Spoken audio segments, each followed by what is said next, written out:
যাকেই বিশ্বাস করেছি এই জীবনটাতে তার কাছেই ঠকেছি, কথা তো অনেকেই বলে।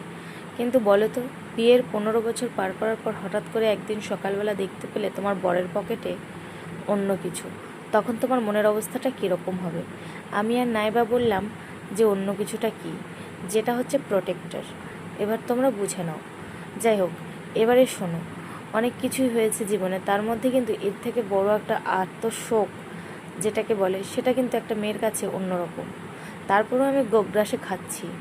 সকালবেলা বরের কাছে ওটা দেখে নিজেকে আর ঠিক রাখতে পারলাম না। মেয়ের ভীষণ শরীর খারাপ, মেয়েকে নিয়ে চলে গেলাম বাজারে।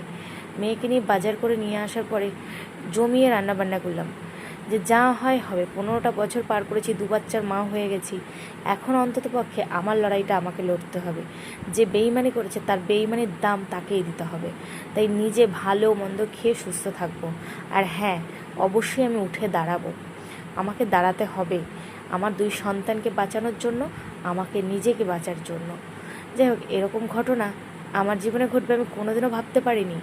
এটা দেখেও যে কিভাবে স্থির হয়ে রয়েছি সেটা শুধু আমিই জানি। ওই যে বলে, অল্প সুখে কাতর আর বেশি সুখে পাথর, আমার অবস্থা সেরকমই।